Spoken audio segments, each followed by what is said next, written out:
Good morning, everybody, and welcome back to the Unitarian Congregation of Mendon and Uxbridge. My name is Matthew Marion, and I'd like to start off today with Free Ride by Dan Hartman. I'm going to share you some of the lyrics with this great song. The mountain is high, the valley is low, and you're confused on which way to go. So I've come here to give you a hand and lead you into the promised land. So come on and sit here by my side. Come on and take a free ride. All over the country, I'm seeking the same. Nobody's winning at this kind of game. We got to do better. It's time to begin. You know all the answers must come from within. So come on and sit here by my side. Come on and take a free ride.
Good morning, and welcome again to the Unitarian Congregation of Mendon and Uxbridge.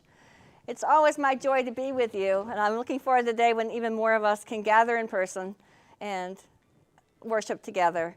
But I'm glad to be with all of you who are online, as well as a few who are present here today, and let us worship together. Opening words are from David Rankin, Waving the Palms, slightly adapted. Palm Sunday is found whenever we are serving a noble and unpopular cause with selfless devotion, holding to the ideals of truth and justice. Whenever we are seeking to uplift the fallen, to comfort the brokenhearted, to strengthen and encourage the weak and the helpless. Whenever we are working bravely and persistently in the face of criticism and negativity, to establish more equitable relations in the world. And it is found whenever we are sacrificing our lives or our comfort for what we believe to be the service of love for all humanity. This is Palm Sunday. And the chalice lighting is called We Take Time to Remember by Sarah Eileen Lawal. We take time to remember the ancestors' journey, lit by 1,000 stars, what the wilderness taught them. Barak atah Adonai, blessed art thou, O Lord. Trust in the path, celebrate with joy. What might the wilderness teach us? Where can we pray to our 1,000 stars, to feel our own life's blessings, to know our own journey lit from within? We take time to remember and celebrate with joy. We light this chalice in honor of this celebration of journey, ancestors, and joy.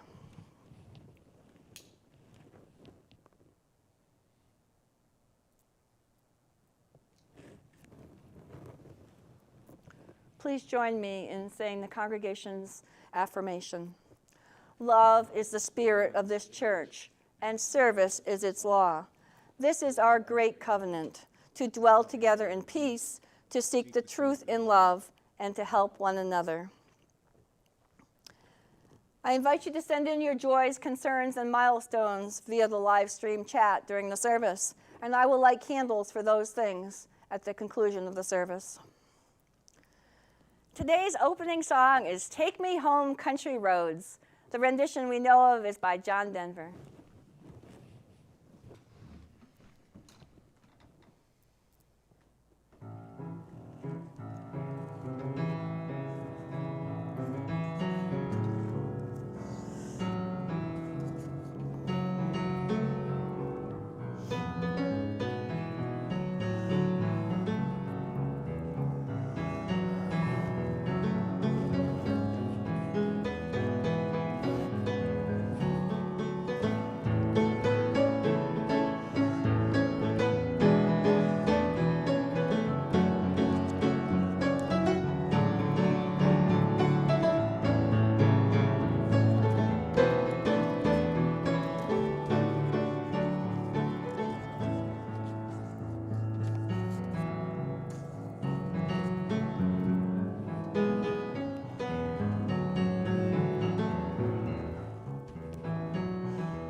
Thank you, Matt.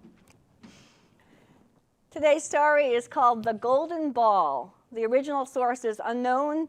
I found it in a book called 100 Wisdom Stories from Around the World by Margaret Silf. There was once a little boy who lived in a cottage with his parents. He loved to play out in the hills. When it began to get dark, he would go home. One evening, as he was returning home, the boy lingered at the door. Far away, across the valley, he saw a beautiful golden ball. He was spellbound. What could it be? And who might own something so beautiful? That day, he made up his mind that he must make the journey to the other side of the valley to find his treasure. And so the next morning, he packed his little pack with some sandwiches and an apple and set off to make the journey to the other side of the valley. It took him all day. He had never been so far before, and it took a lot longer than he thought it would. By the time he arrived, it was late afternoon, and he was feeling very tired and hungry. Eventually, very close to the place where he hoped to find the golden ball, he came upon a little cottage with large windows and smoke coming out of the chimney. But there was no sign of the golden ball. Shyly, he knocked at the door. The family from the other side of the valley were happy to see him and a little surprised. "You must be hungry," the mother exclaimed. "You're welcome to eat with us." "Where do you come from?" the children asked excitedly, and the little boy pointed across the valley to his own little home on the hill, now cloaked in darkness.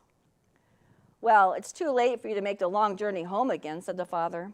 "We'll make you up a bed in the corner," said the mother. And so the little boy spent the night with his new friends from across the valley. And as they sat around the kitchen fire that evening, he told them about the golden ball he had seen so often from his own home and asked them where he might find it. "We've never seen a golden ball like that over here," they told him, puzzled. "But tomorrow morning, when the sun is rising, we'll show you our treasure." The little boy could hardly wait until morning. When dawn arrived, the children took him to their doorway and pointed out their treasure. "Look over there," they said, pointing straight at his own home on the opposite hillside. Can you see our golden ball? And sure enough, there was a little golden ball to be seen, shining back from his very own cottage, where the rising sun was reflected back from his very own bedroom window. One day, we will go to the other side of the valley and find our golden ball, his new friends told him. The little boy smiled.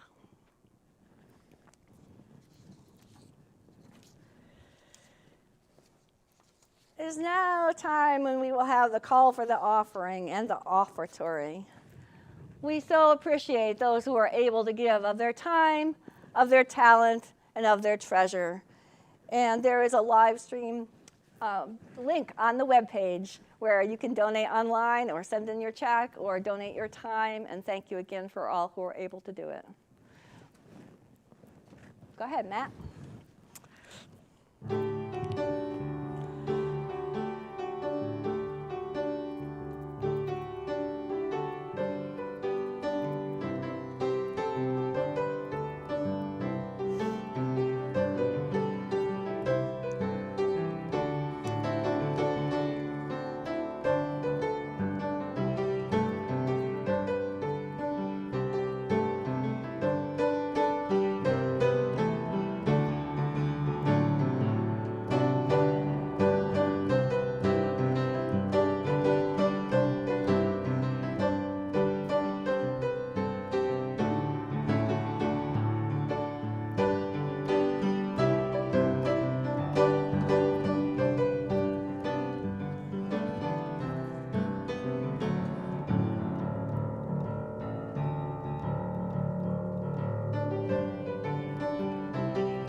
Some of you might recognize that as Leaving on a Jet Plane.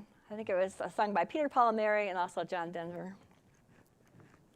I now invite you into this time of meditation, where we will have words.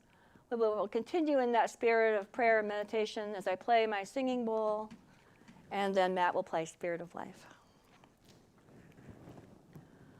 Let us open our minds and hearts to the place of quiet, to the silent prayer for the healing of pain and the gentle, soft arrival of peace. Peace.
peace.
Thank you.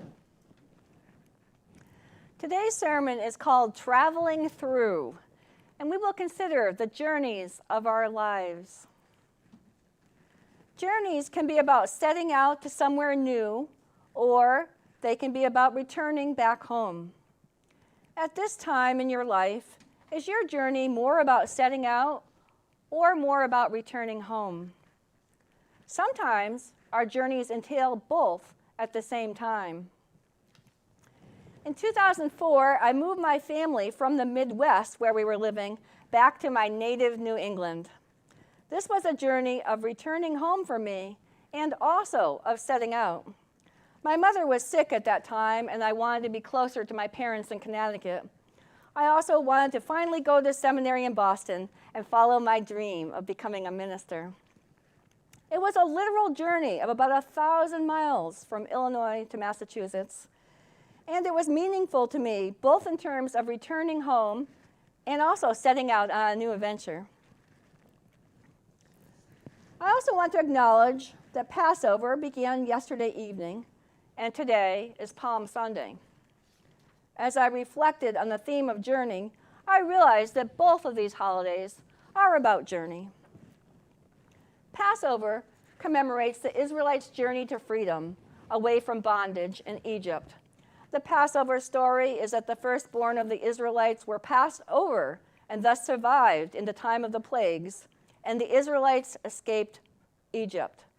They escaped slavery in Egypt, only to journey and wander in the wilderness for 40 years before they reached the land of Canaan. Regarding the Palm Sunday narrative, Jesus and his disciples traveled to Jerusalem to celebrate Passover. They had recently walked from Jericho, which was about 18 miles away. They came into Jerusalem, and there Jesus rode on a young donkey.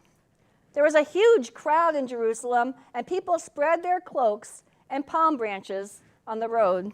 We have some palms right there. So as the people spread their cloaks and palm branches on the road, Jesus rode over them on the donkey as people proclaimed him the King of Israel.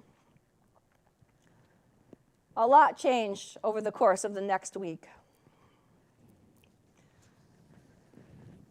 We have the life is a journey metaphor deeply embedded in our culture. And in reading about this metaphor, it is a very widespread metaphor, but not every culture has life as a metaphor so deeply embedded as we do in our culture. It is far more than simply a poetic device. We often think about, talk about, and act as if our lives are journeys.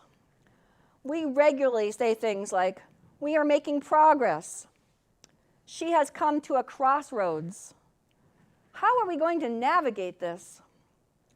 The couple hit a roadblock in their relationship.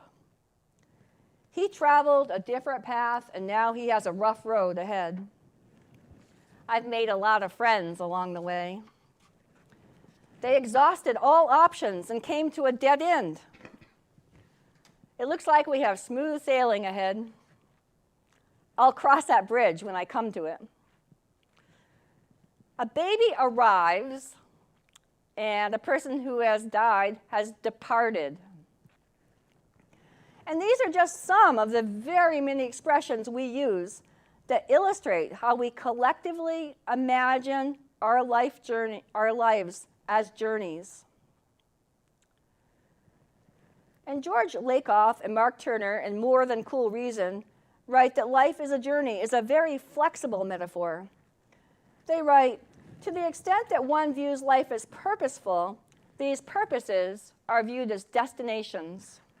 And we can act accordingly by setting out to reach them, getting around impediments, and accepting guidance.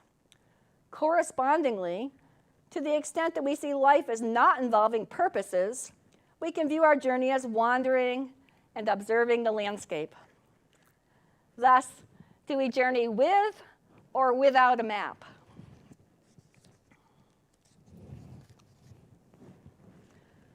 The monomyth, or hero's journey, is a very common story archetype or template.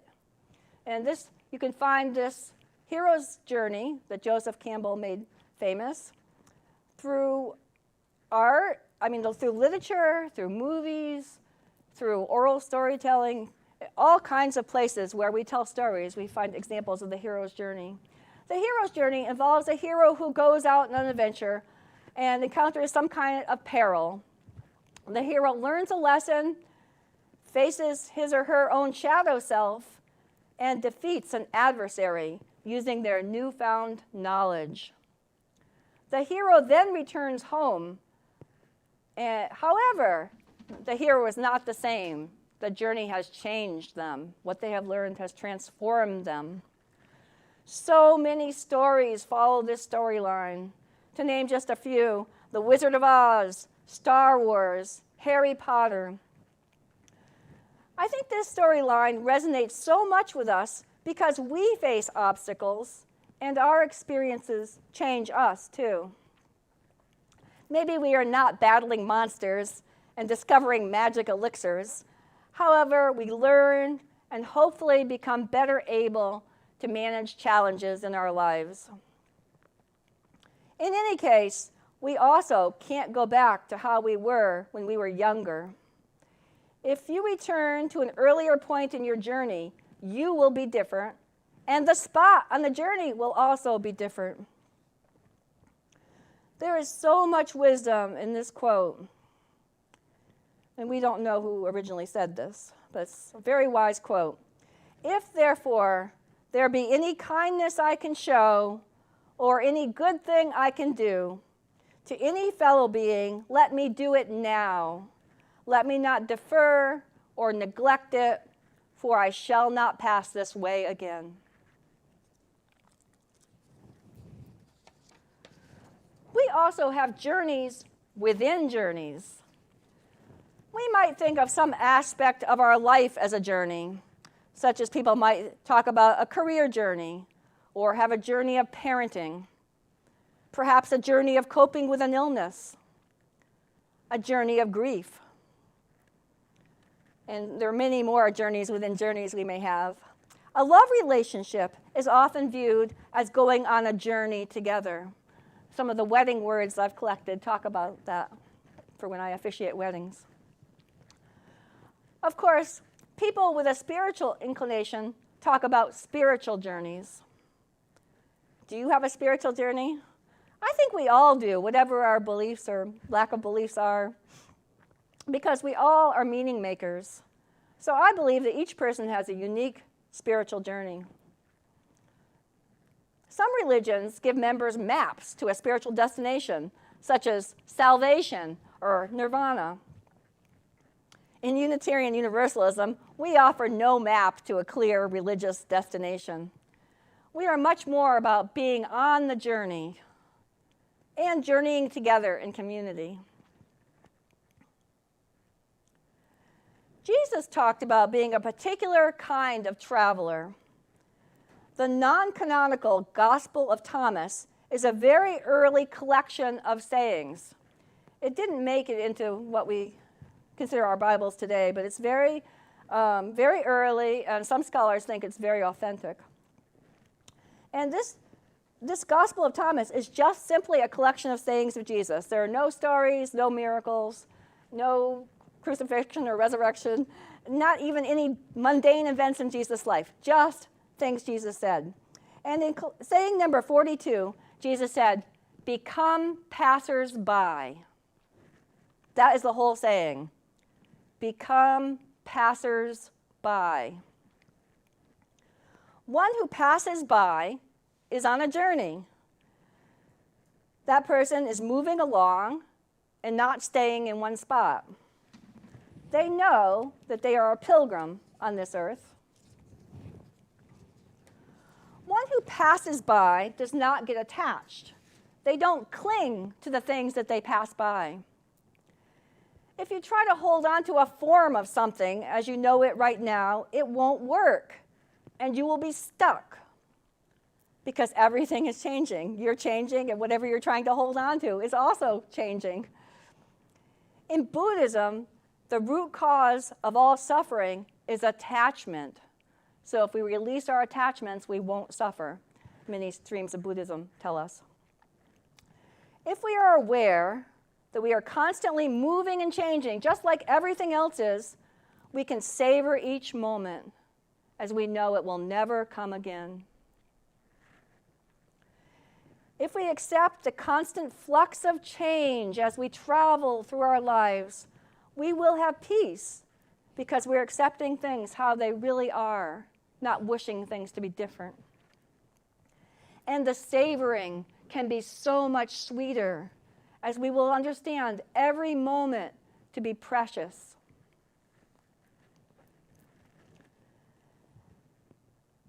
As we have journeys within journeys in our lives, we are also part of a bigger journey of the earth and the universe. The molecules that we are made of came from stardust and will go back into the environment when our souls have departed the earthly journey. Everyone and everything in our world and in our universe is in motion together on a cosmic journey. When we look at life as a journey, we are involved in meaning making of our personal narratives. What is your journey like? How do you view your journey of your younger self? How have you chosen to let past events shape you? And how do you tell that story? We all have versions of the story of our lives that we tell to ourselves or other people. And now that you know more than you used to know, what do you want to be more cognizant of as you continue your journey? What lessons you have learned? What strengths and weaknesses have you found in yourself that you either want to lift up or work on? What do you want to be more aware of? And that's for the present, right now. In the future, what journeys do you want to undertake? And how do you want to be as you undertake those journeys? What is the compass of your heart telling you? What is the compass of your heart telling you? I'd like to close with a poem. It's called Beyond Borders by Rick Hoyt. This poem talks about going forth and making discoveries and making home, and then finally coming home to the most expansive and most real home of all. Go forth, because we are always going forth from somewhere, going from our homes, our childhoods, going from our cities and countries, going from innocence to experience to enlightenment, going into mystery and questions, going into the desert, getting to the other side.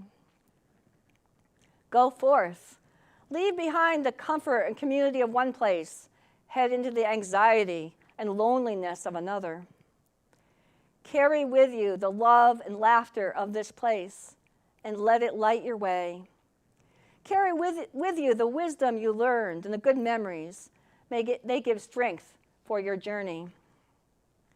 And when you've been away long enough, far enough, done what you'd set off to do, been there so long, that place too starts to feel like home. Come back. Come back to the one universal, everywhere and every when and everyone inclusive home, the beloved community of all creation that you can never really leave. Amen and blessed be.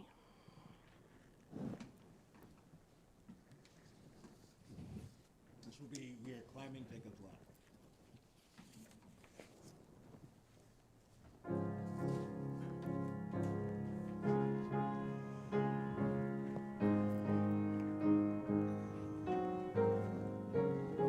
Thank you.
Thank you, Matt. The second part of that was Bring Out the Festal Bread, a Passover hymn, number 220. So Matt made that into a medley. Thank you, Matt. We'll now have the candles of joy and concern. And I will start with an announcement about the kindness activities, and then we will go into the candles of joy and concern. So the two announcements this morning are we're continuing to accept donations for the Milford community meals, things like canned soups and pastas and chilies and bottles of water, breakfast foods like little boxes of cereal, shelf-stable milk. You can bring those to the church whenever the church is open on Sunday morning, or you can make arrangements with anyone who has a key. And you can put them in the entryway, and I or someone else will bring them over to the Milford community meals that serve the food insecure people in the wider Milford community. That's the first announcement. The second announcement is that we are on our final week of the Kindness Challenge for Lent. And this week, March 28th through April 3rd, is kindness toward the natural world. And you are welcome to come up with any acts of kindness that you would like to do that supports life on this planet. So whether that's for people, for animals, for plants, for the wider environment. So these are just some suggestions. They're on the website as well. Here are the suggestions for this week. Number 1, eat food that comes from animals that have been raised humanely, or go vegan for the week. How we eat can be an act of kindness to animals and our planet as well as ourselves. Number 2, pick up litter in a nearby park. Number 3, plant a tree. Number 4, plant a garden plot for this year or grow herbs on your windowsill. If you grow a little extra, you can share some with others. Number 5, think of creative ways to reuse items you already have. Number 6, get a houseplant and learn how to tend it. Or for some of us, remember to tend a houseplant that you already have. Number 7, start a compost pile, either indoors or outdoors. Number 8, before you buy anything, ask yourself if it is something that can be repaired, recycled, or reused when it no longer serves its original purpose. Think twice about buying things that will end up in a dump. Number 9, instead of driving or getting a ride, walk or ride a bike to a local destination. Number 10, whenever you eat, think of the plants growing and stretching toward the sun, and think with kindness of the hands that grew the plants, that harvested them, and that transported them. And number 11, spend more time in nature this week. Cultivate more respect and wonder for the natural world by directly experiencing it. And that's an act of kindness for yourself, as well as growing awareness of the natural world that can help you become more kind and more aware of the natural world. So have fun with these activities, getting out in nature. We've had some wonderful sunshine this past week. Hopefully that will continue. And it's just, I find it so delightful to walk with the birds singing and seeing all the bulbs sprouting up. And it's such a welcome change after this hard winter that we've experienced with the pandemic and all. So now for the candles of joy and concern. And since I talked about that, I will read the first candle from Chris, a candle of joy for the signs of early spring now approaching.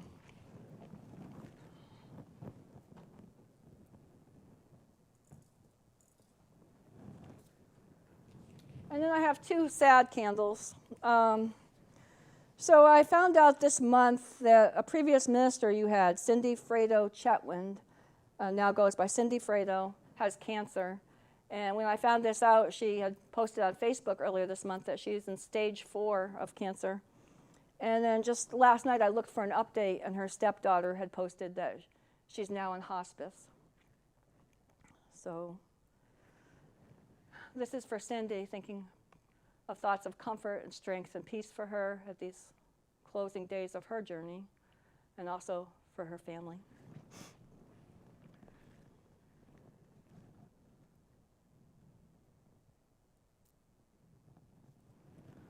For those of you who remember her, I'm sorry to have to say this on an online way, but I thought you would like to know. You could send her good thoughts. Another candle of sorrow from Ken, a candle of sorrow for those victims in Boulder, Colorado, our 104th mass shooting in 2021. We need action.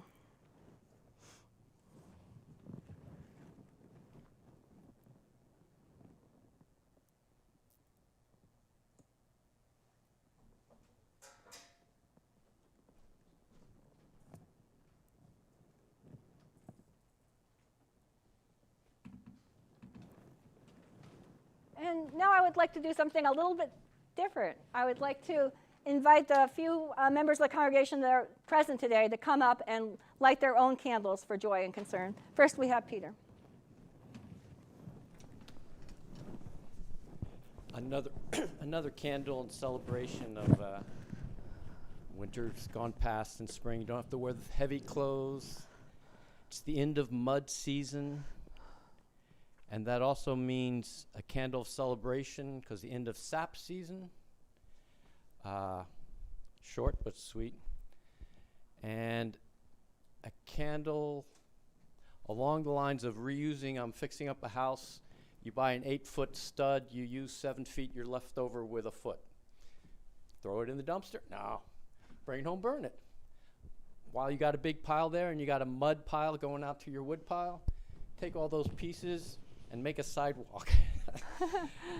And then pull them up, dry them out and burn them, and then boil the sap down. So.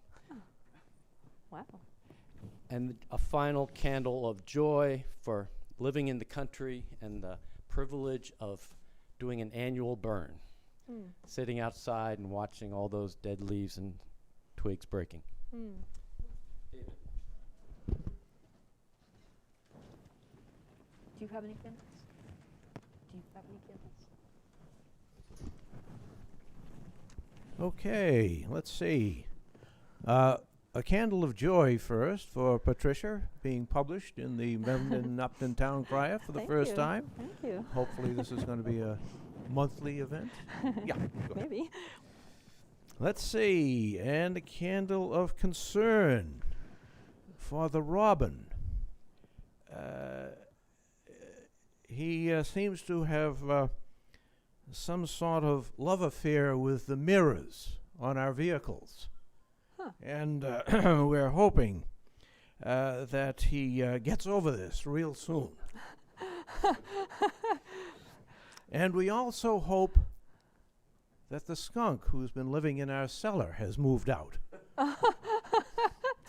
Candles of joy and concern. You just said no.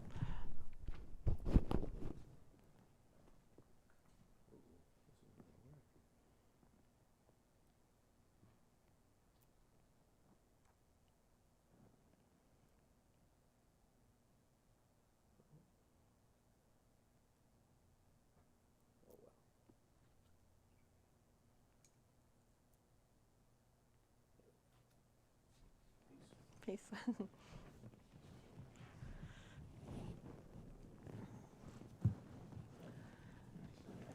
And I will now light the final candle for those things that remain unspoken in our hearts and minds.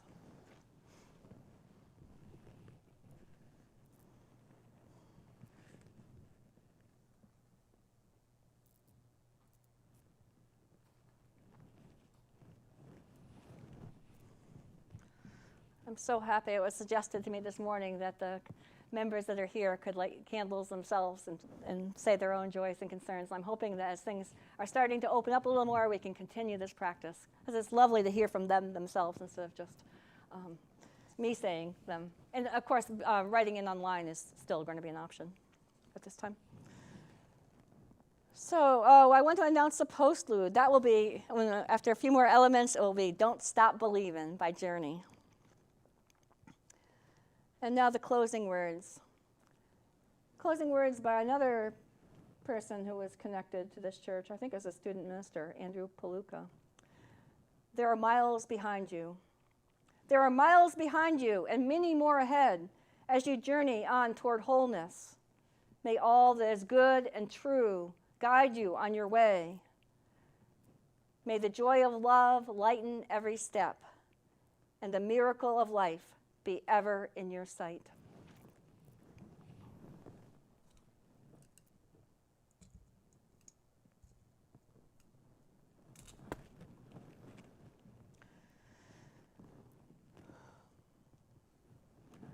Go in peace. May your journey be rich with love, with light, with joy, and with peace. And please join me in the serenity prayer. God grant us the serenity to accept the things we cannot change, the courage to change the things we can, and the wisdom to know the difference.